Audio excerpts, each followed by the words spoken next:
My name is Michele Reba. I'm a research hydrologist with the U.S. Department of Agriculture's Agricultural Research Service. I have the pleasure of presenting to you today with Mike Sullivan from Florendon Farms, and we're just going to kind of tag team a little bit and try to keep this pretty light. If you have any questions as we go, stop me and we'll talk about it, okay? We've got a fair number of slides to get through, but we'd like to have some interaction if at all possible, okay? All right. So the Delta Water Management Research Unit, our mission is the preservation of water quantity and water quality for ag in the lower Mississippi River Basin. The heart and soul of our unit is really water resources and collaboration. We're a tiny little unit, and the three scientists in our unit are in this room right now. So Dr. Adviento Borby is a research agronomist, Dr. Massey is a research agronomist. When they came, I got to stop being an agronomist and going back to just doing water. So it's been great. We are a small but mighty group who really try to focus on water and ag, which will become pretty evident as we go through these slides. Arkansas irrigates the third most number of acres of any state in the U.S. For this group, that's probably not surprising. We've knocked Texas down into the fourth slot. This map, I think, is really interesting and indicates each blue dot represents 10,000 acres of irrigated land. The shape of the blue dots around our region are not by accident, right? The shape of those blue dots are really coincident with the shape of the Mississippi River Valley alluvial aquifer. And that's where the majority of our irrigation water comes from. We're going to talk about rice. And so showing where the rice is grown is shown here. If you think about the state of Arkansas, we grow more soybeans than we do rice, right? But if you overlay how much water is required to grow rice versus that water required to grow soybeans, the pie becomes a little bit different, and rice becomes a more important part of that pie. So our interest as a water unit is really to understand rice irrigation. So taking that, we talked about the importance of the alluvial aquifer. This is some work from the U.S. Geological Survey. The image on your left is from 2007. I'm a hydrologist, so blue is good, brown is bad. And we start to see these cones of depression where that alluvial aquifer is getting overused. And if we fast forward to 2038, based on modeling, based on the information that we have currently, they expect those cones of depression to both deepen and widen into 2038. So how we grow rice, how we irrigate rice, is a really important part of the alluvial aquifer's long-term sustainability. So this image is probably one that you may have seen. We're going to go through some different ways that we can irrigate rice. Contour levees on your far left, averaging about 44 acre inches. Going to straight levees, we bring it down to about 38. Straight levees plus multiple inlet rice irrigation brings us down to about 30. Add alternate wetting and drying, we can get down to about 22. Zero grade, we can get just under 20. Okay, so keep that in mind, because as we go through the study, we're going to talk about these different strategies will become really important. So the criteria that we were looking for was a large-scale application of irrigation, right? So, you know, as a unit, we don't have farmland that we manage. We have been tasked to do research without farmland, which is fine. So we partner with producers. When I got to Arkansas in 2011, my pitch was, you know, I don't know how to grow your crop, but I can certainly measure the amount of water you're using to grow your crop. So we wanted to understand kind of this large-scale application of irrigation management in Arkansas to try to get a sense of, at the field scale, within the context of a farm, how are you managing that water, okay? So we wanted to look at sites that were using side inlet, hopefully with hybrids just from a blast resistance perspective, sites that were not weed problems, sites where we could quickly reflood, and either zero grade or straight levee, and then also some nitrogen management. And so from those study criteria, we came to Florendon Farms. So what Dr. Reba forgot to tell y'all is that she came from Idaho. So there's a story that I like to tell, but it would take longer than we have. And I'd have to sit down when that happened. The potato lady story. So she comes to my office one day through another resource, and she says, I'm Dr. Reba, and I'm from Idaho, and I want to help you with your rice irrigation. And I'm like, oh boy, what are we getting ourselves into? So anyway, she has done an incredible job with her teammates, and we're just glad and proud to be a part of what they're doing. And I think she's learned a lot, and we've certainly learned a lot. And I'd be remiss without saying that my son Ryan is going to give a presentation next door with Dr. Massey here after this one. Does a whole lot of so he does a whole lot of the research and coordinating, and it is to his credit, it is a lot of work to do research on a large scale operation, and so we ask for forgiveness a lot of times for the researchers for not doing things as quickly. But Ryan is a fifth generation to farm around our area, and I started. I got out of college in '84, was my first year farming, and we had 2 wells, and now I think we've got 170 wells. So we had a major transformation in our county and in northeast Arkansas with level to grade ground. So there's the short. I can tell the story later if anybody wants to know. It's a good story. It gets better every time it's told. So I'm always anxious to hear how it changes as we go. So this is the study that we're going to talk about for the rest of our time together. Okay. So 16 40-acre fields. They're all at 0.1% slope. 4 blocks with 4 treatments replicated 4 times. Each block has a well in the center of it, and the 4 treatments that we wanted to look at from an irrigation perspective were row irrigated or furrow irrigated rice. In a moment of weakness, Mike agreed to go back and cascade flood 4 of these fields, 4 of how many ever rice fields he has on his farm. He agreed to go backwards and irrigate with cascade irrigation on those 4 fields, and we'll talk about why that's important. And then the 3rd treatment is multiple inlet rice irrigation. And then the 4th is multiple inlet plus alternate wetting and drying. Okay. So for those of you who are unfamiliar with alternate wetting and drying, the idea is, you're planting the fields as you normally would, you're prepping them as you normally would, you're applying your nitrogen as you normally would, and then you flood them. You allow that flood to stay on for at least 2 weeks, and then from that point forward, the alternate wetting and drying field will have an opportunity to dry that field, dry down to a wet mud, and then reflood it back up. During the course of this 2-year study on these 16 fields, we were fortunate with a lot of Dr. Massey's input and Ryan's input to have 2 really good solid dry downs during these seasons. So we'll get back to that. So the treatments are here. They were the row sites were determined after they cut soybeans from this site, and then they chose 4 of the fields that were going to be row, and that will become important as we go through this. The other 3 treatments in each of the quadrants were rotated, and so the 4 treatments are in each of the four quadrants. So this is what we looked like in 2017. The fields that were not in row were rotated clockwise. Okay. And so this is what we look like in 2018. Notice that the row fields, the kind of golden fields, stayed in the same location. Everything else was rotated counterclockwise. Excuse me. And then we'll talk about the production.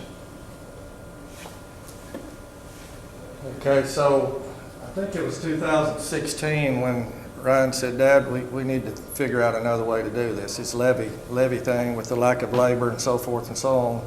He went to a talk actually at this conference. It may have been at Baton Rouge on that cycle, but he said, Dad, we got to figure out a different way to do things. And so to applaud him, he said, so he's not a plunger, so he said, let's just try 80 acres, or 120, I think, the first year.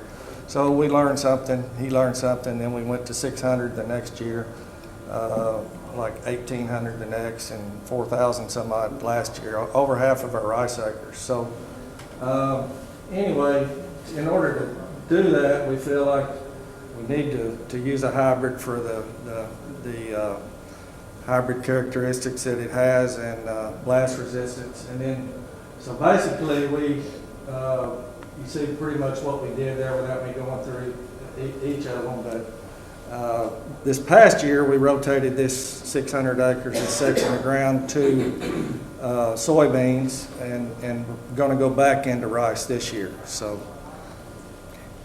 Thank you. So basically we just measured the hound out of it, right? So we have 16 fields. We measured water applied with flow meters and then also manually tracking how much water was put out in the fields. We had automated water depth measurements. We also had a high school student who would trundle out there and measure it every day of the week. Measured soil moisture at 2 depths in all 16 of the fields. We also looked at greenhouse gases, and the post-harvest components are shown here: yield, milling, and arsenic. So this is what some of the measurements looked like. As I said, all sites had flow meters on them. We took the opportunity, because we had this manual measurement of water depth. There were a couple of different groups that were interested in testing out their equipment. So they placed their equipment next to ours at this study, and we were then able to provide them with some validation data.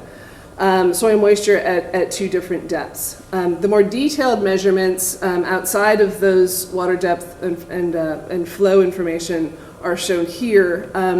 The static vented chamber, we'll get into some of that data, is a manual way to measure greenhouse gases.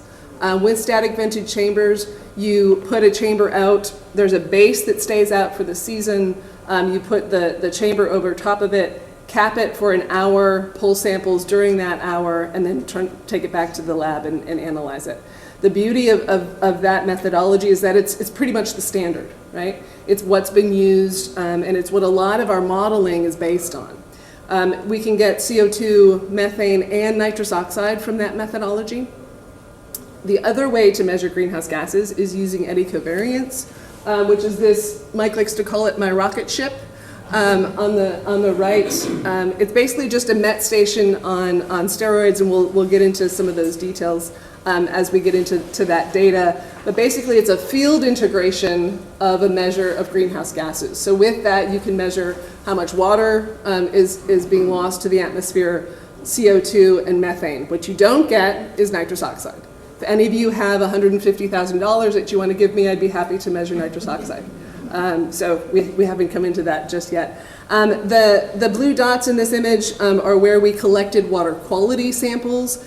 We also collected the amount of runoff from those sites. So this was in 17 where we did this kind of concentrated measurements at these sites.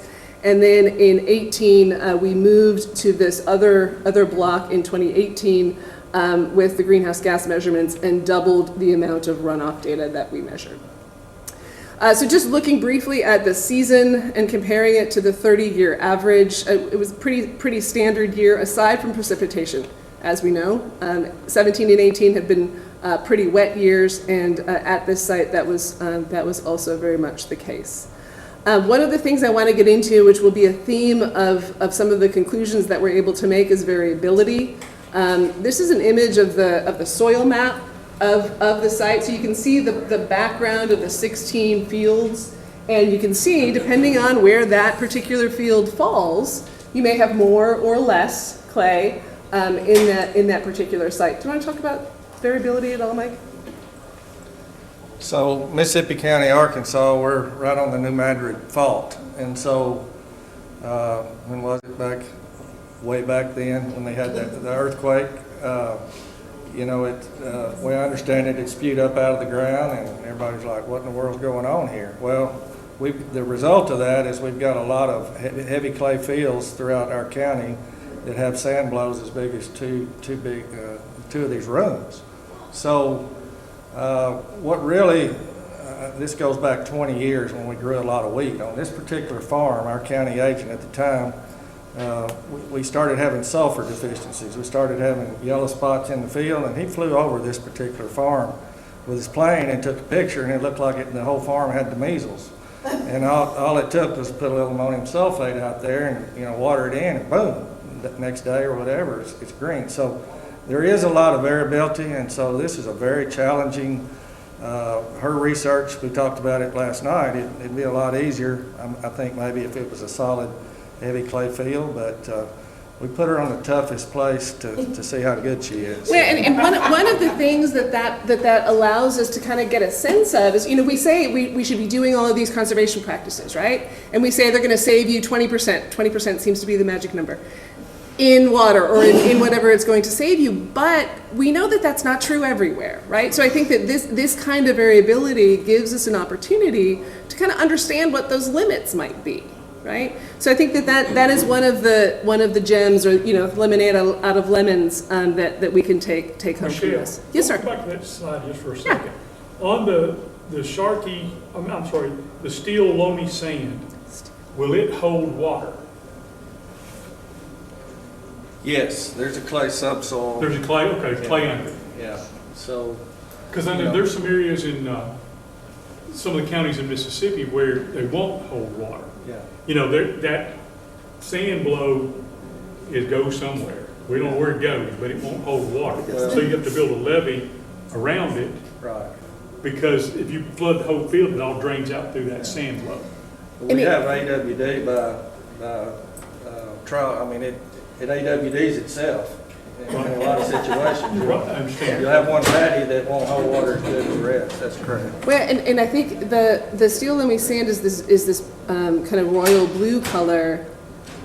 But as we go through this a little bit more as we move through slides, what you'll start to see is where we have more of the field in the steel silty clay loam, those fields become more problematic. Then you would think that this one right here would have been real problematic because of that. But in reality, it's a mix of the one in the top left corner having so much of that steel silty clay loam is more of a problem. But we'll get to that. Okay, so everyone wants to. We're going to talk about yield, and we'll talk about yield for a little while. The top panel is 2017. Cascade is in blue. Multiple inlet is in green. Multiple inlet plus alternate wetting and drying is in red, and the yellow is the row field. So the long and short of it is that there's no statistical difference in the yield from any of these treatments at these sites, okay? Except when we get to 2018. Okay, so part of the benefit of working on a large-scale farming operations, you get the good, the bad, and the ugly. And so the ugly on 18, it didn't have anything to do with row rice. It simply had to do with, and I hope the Corteva guy's not in here. But anyway, something called loyant. We put loyant on every acre of row rice. We've been waiting, and it was going to be our savior for pigweed on row rice. And so we went all in. And so on her particular fields, and this is what's bad about dealing with a whole farm approach, is that we put loyant on every field of row rice. Well, we didn't the fields, the rest of her study, or the rest of the farm. So. So you can see these are the yield maps. So the one on the right is from 18, and the ones that are boxed in yellow are the row fields. All right. So you want to talk about that? So it's hard for me to see right here. So in 18, I really need a pointer. You don't have one. But anyway, you see where the red, you can pick them out. This one, that one, and that one.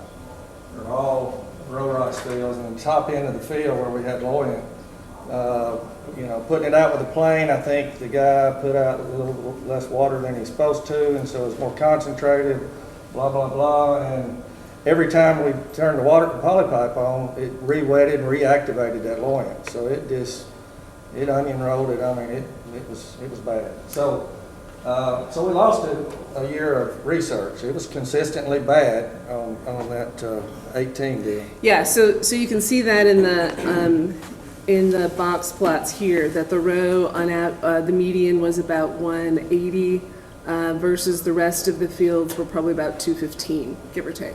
Okay. So to reorient you, so these are the 16 fields. The well is in the center of each of the 4 quadrants. So depending on where you are, you're either going to flow your water east or west. So you can see in this, if we isolate just the row fields, you can see that this is the top of that field and this is the bottom. And as Mike said, this kind of reinvigorating of the loyant became a problem. I think you could also speculate that the bottom of the field had some more water in it. So was that part of the field a bit more protected? That's still speculation. but you don't see that as much in the 17 fields. Though top to bottom, there was about a 7 bushel per acre difference in 2017 in the row fields, and there was about a 23 bushel per acre difference in the 18 fields, but absolutely compounded by the loyant problem, okay? So let's move on to Cascade, and as I said, Mike agreed to do that. It's not something he would normally do, but we do see some differences in the top to the bottom of these fields. Do you want to talk about the... So if you look in this quadrant on the top right up there, you see all that red, that's the very bottom 2 paddies. And so we only do Cascade because she makes us do Cascade. And so, you know, what happened on that specifically was, and y'all know that the ones that do the Cascade rice water, you try to time it to where you got enough flowing over the gates, and if you're really good and lucky, you have just the right amount of water. Well, for about 2 weeks there, we didn't have enough water that rolled down the gates. So those 2 paddies, where all that red was, just, you know, we lost our nitrogen is what happened on those 2 paddies. And then guess what? The guy that's watering, he says, "Oh, by golly, I'm gonna get it down there next time." And, you know, it's that deep. So anyway, do we still have to do Cascade this year? So Mike, are those permanent levee fields? Sir? Are the levees on the outside permanent? Yes. So these plots that just showed up, I thought was interesting. So we were able to look at the yield by paddy. So, you know, the idea that, you know, even in an alternate wetting and drying field, for example, you know, you're going to have some variability in which paddies are going to produce the most yield is something that we're interested in. So this is a plot of the paddy that produced had the highest yield, and then remove from that the yield from that individual paddy. So on the left, the paddy that had the highest yield it was the second paddy, and then subtract from that the yield from the first paddy. So as these bars get longer, there's more difference between that particular paddy and the paddy that had the highest yield from that field. Does that make sense? So what do you see? You see that at the bottom of those fields, we've got more variability or more of a difference between the maximum yield and those paddies at the bottom. And that becomes pretty evident in the Cascade. In both of these plots, the Cascade is in that orange. We see some of that in the multiple inlet. In both years, we see some of it in the very last paddy in the alternate wetting and drying. And, you know, there are some confounding issues with that. You know, sometimes the last paddy is not a full paddy. It's can get a little scraggly, but I thought it was interesting, particularly because we saw that so consistently in the Cascade fields. So to round out the multiple inlet and alternate wetting and drying, so these are those fields. I put them together, and the fields that are boxed in red are the alternate wetting and drying fields. The fields that are boxed in white are the multiple inlet fields, and 17 on the left and 18 on the right. So generally, from the last slides, we saw a little bit of variation top to bottom, but not, you know, just looking at these, it's pretty consistent throughout the field. Okay. So moving on to the amount of water applied. So, you know, in a perfect world, we would have Cascade would be a whole bunch of water, multiple inlet would be less, alternate wetting and drying would be less. Not living in a perfect world, so we've got a bit of a mix. In 2017, Row was consistently low compared to the other sites. Cascade was consistently high. But statistically not different across the treatments. Over the 2-year study, we did see an 11% reduction using Cascade as the standard, an 11% reduction in the amount of water applied to Miri, 15% in alternate wetting and drying, and 23% in the Row. So let's dive into that a little bit more. So what this image on the right shows us is the percent clay in each of those fields, okay? So we were in each of those fields for 2 years. So there are 2 dots that are on top of each other. Those are the same field. And it just kind of so happened that so we're back to our soils map, right? We talked about that initially. The 3 fields that used the most water are these 3 that are boxed in yellow. If you ranked the amount of water applied, regardless of treatment, these 6 study years had used the most water. They were either ranked first or second. Of those 6 fields, 5 of them were ranked first and 1 of them was ranked second because the first slot was taken by the other. So the long and short of it is that those fields are going to use a lot of water regardless of what their treatment is. Does that make sense? So then the other sites, going to the other end of the extreme, where you had fields that had more than 60% clay, those fields were consistently ranked 3rd or 4th. They often use the least amount of water or the second to lowest amount of water. And what we start to see is, they're really concentrated with that real dark red color, the clay that's in those fields, which makes sense, right? The challenge, and one of the things to consider is the row fields. They didn't move. They didn't have to move to a different site. So they're all kind of in the middle. So they're this dark blue. So these 1, 2, 3, and then this was a row field as well. So the row fields, just by happenstance, were placed in fields that were not super challenging. One of them was in this kind of more than 60% clay site as well.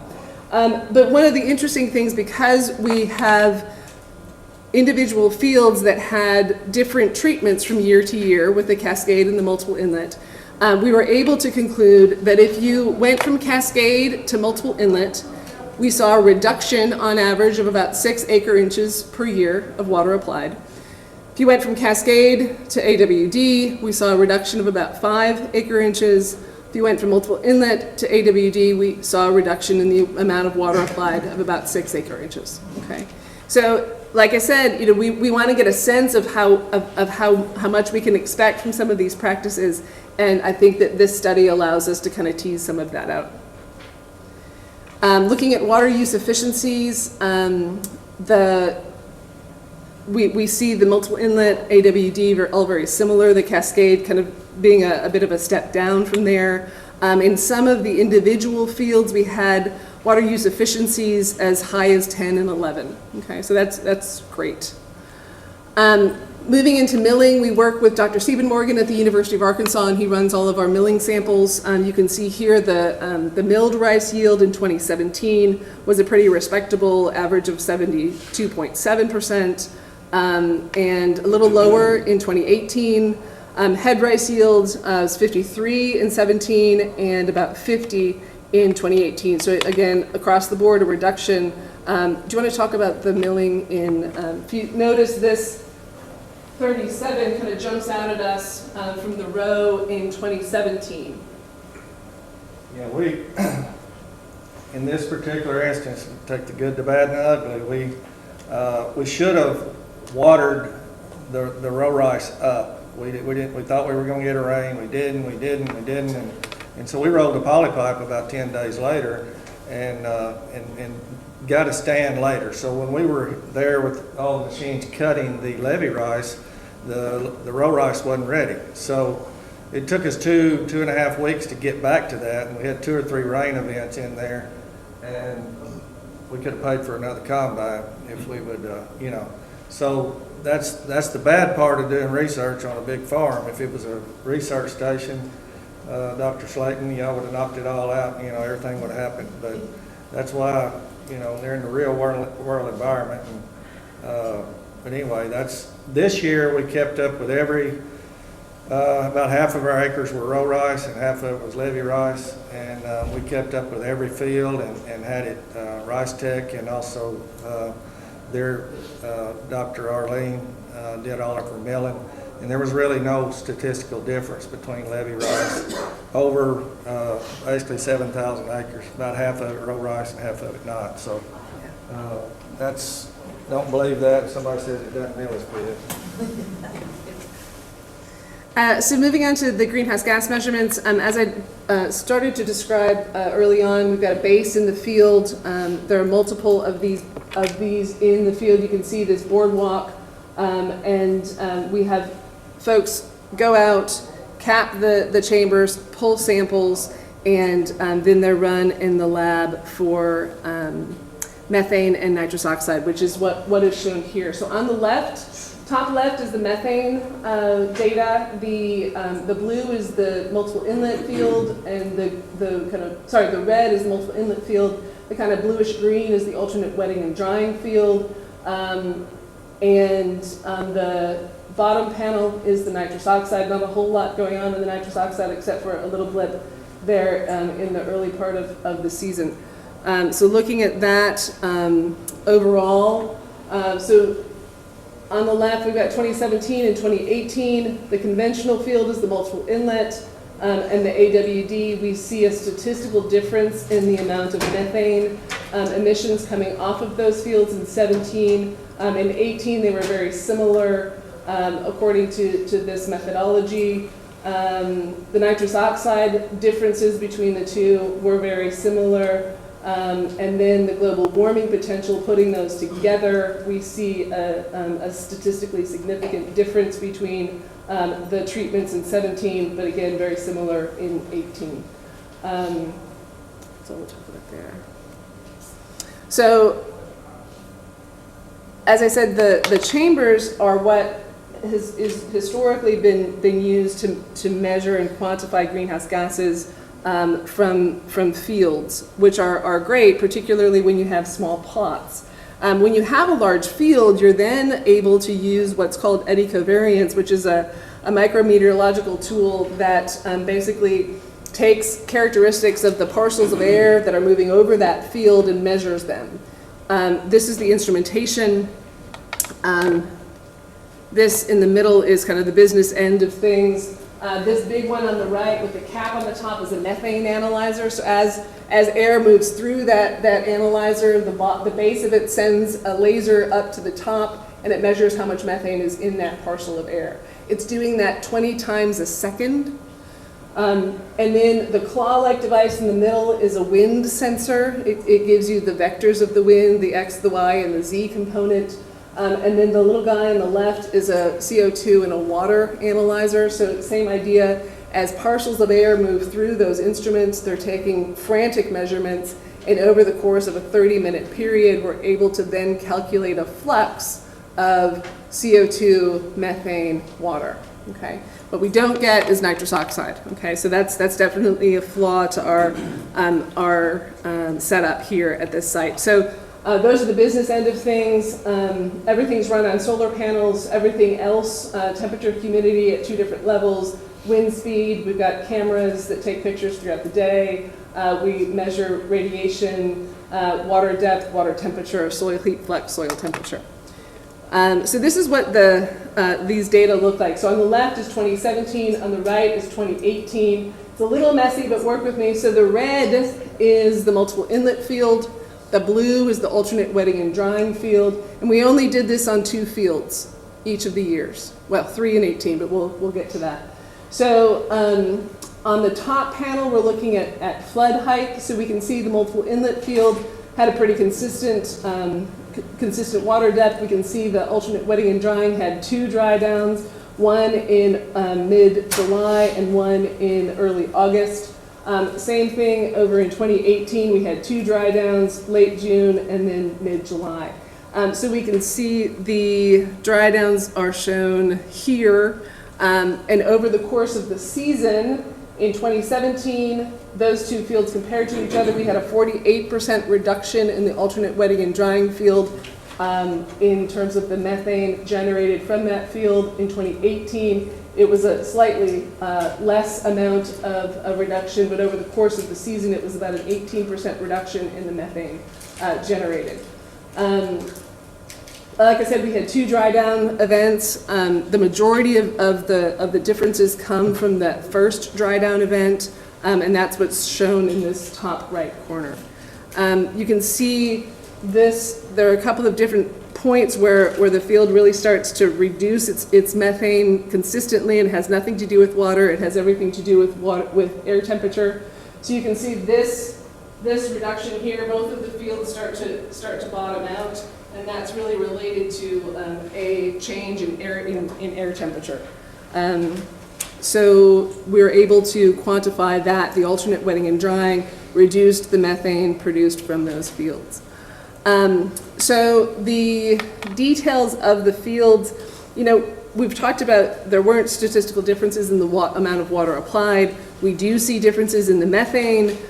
So this bottom panel is the yield, water applied, and the water use efficiencies of those individual fields that were measured where we had the Eddy covariance instrumentation. And again, that variability starts to come out again. So what we're looking at in this top table is this idea that field that was multiple inlet did not have that much clay. So it goes along the lines of this panel on the right, that as you have less clay, you will have more methane emissions. So it was confounded by there was not as much clay. It also had a lot of water. So both of those things were working against it to produce a whole lot more methane from that field versus the alternate wetting and drying field, okay?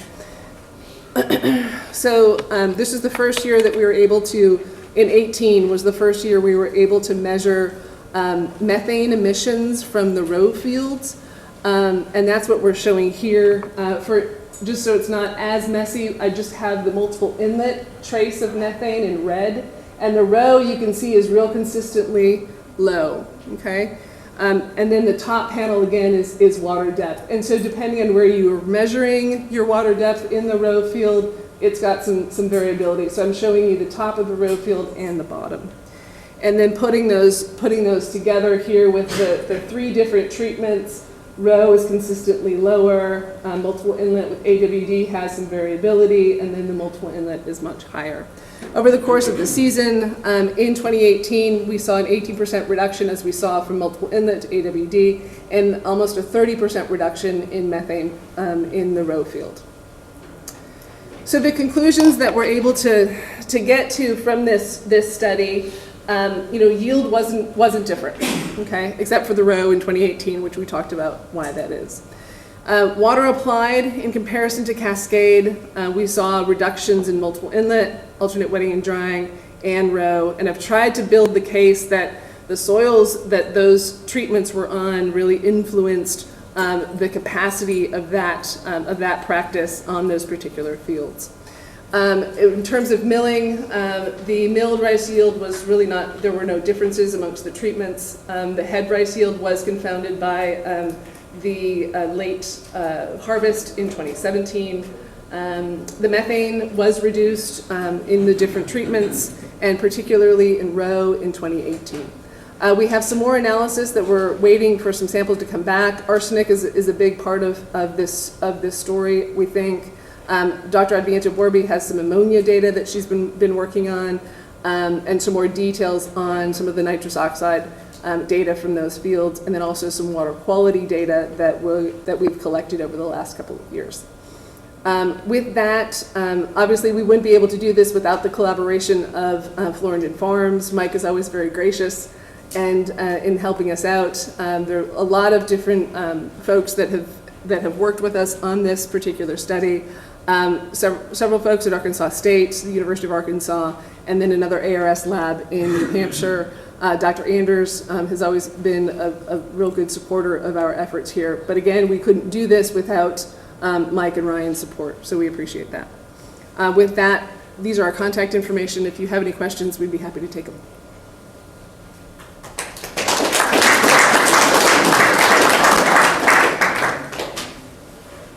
Questions? Yeah. What's the slope on your row rice field? It's 0.1%. 10? Yeah. How much? 1/10. 10. Any other questions? Dr. Leslie. Are you going back this next season on this fields? We think we will. So we've moved a couple of the Eddy covariance towers this last year into soybeans. So trying to look at soybean rice rotation, collecting data during the soybean years as well. So we'll definitely be in those fields. We were discussing that last night.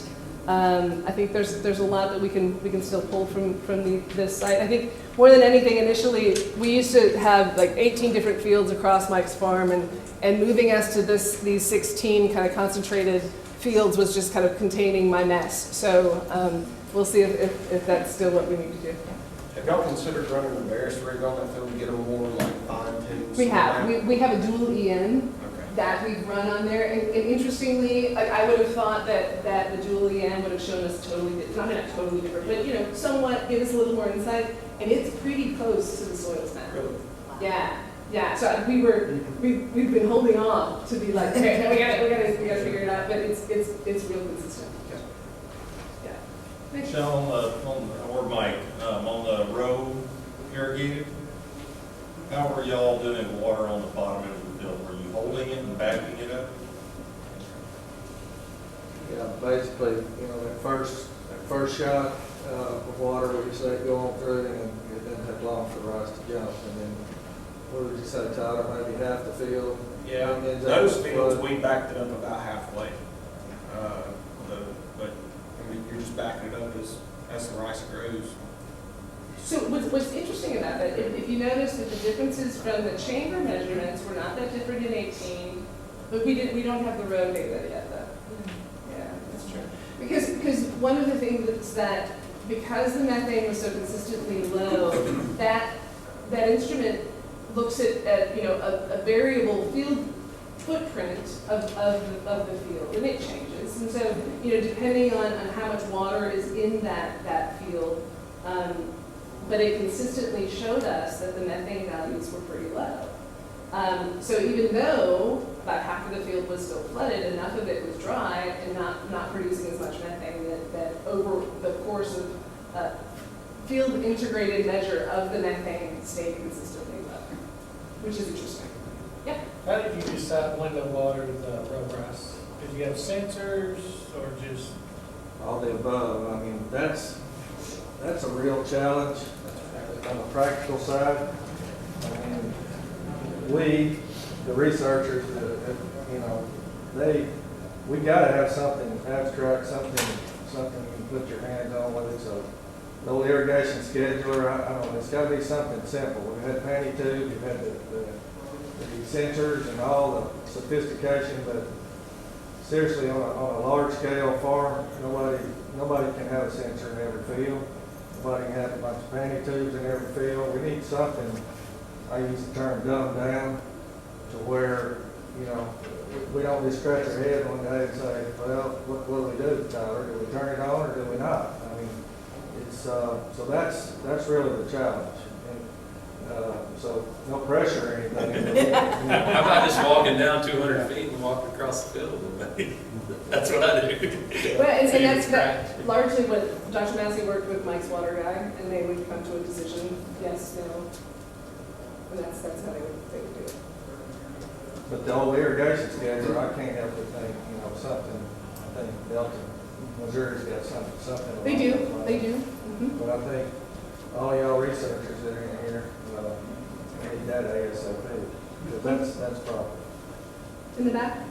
Back to the question about, I guess, the frequency of turning on your irrigation. It sounds like if you're going frequent enough that you're not going to really run out of moisture, sub-moisture.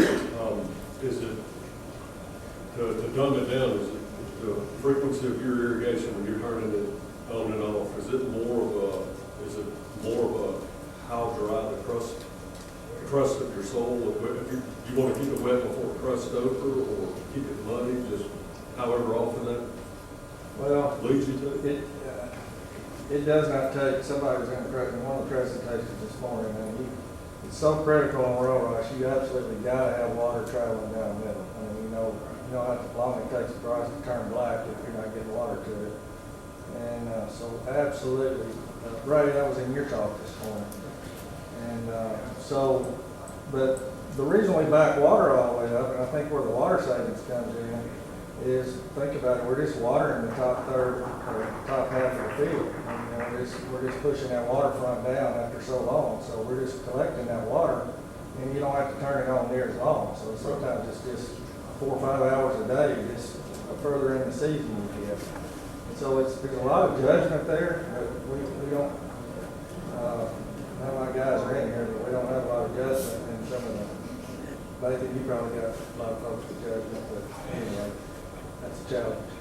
I mean, usually how me and Ryan have that conversation is, this, right now it's not a critical time for water. When it gets critical, instead of doing, a 3 days window in between waterings, we'll shrink it down to 2 days. Or, if you catch a sandy field, then you might have to turn it on every day just a little bit, but most of it is very dumbed down, coming from a consultant's point of view. And looking at it from a ET perspective, we measure ET on all of these fields with that same instrumentation that we talked about with methane. And as long as that plant is able to get to moisture, we don't see any changes in how it's moving water through the plant itself. Does that make sense? So they're still getting water somewhere, and they're not stressing themselves out. And so that has a lot to do with soil, where they are in the field. I think there's got to be enough research done now between all the collaborations done, and I keep thinking that there ought to be companies out there that would be willing to pay a premium for rice that's produced, say under row rice, that can show reduction in methane, reduction in water use, more than likely arsenic when we get those, all of these things that you can stack on. If you're doing these things, now, correct me if I'm wrong, but that ought to, a rice buyer ought to want that, if they can, there's some out there. Mason, your company needs to get that done. I got one question, drone imagery. Did y'all use any drone images on this to look at it between the row rice and others? We've got some imagery from 18. We didn't start getting into collecting consistent drone imagery until 19. No. So the answer is no. It's not great. Thank you. Besides the arsenic, are you looking at any other heavy metals in the? So the arsenic, they'll do cadmium as well. Yeah, they'll do it. And from previous studies, we do see a reduction in the arsenic, and we don't see an increase in the cadmium at the sites that we've gotten data from 2016. So we expect that to be the same, because it's similar sites, similar treatments. I would expect the arsenic on my soils is already pretty low, or in the green. Yes. So from our 15 and 16 analysis from Mike's farm, different fields, everything is below the codex limit, but we see a nice separation, a statistically significant separation with the alternate wetting and drying versus the multiple.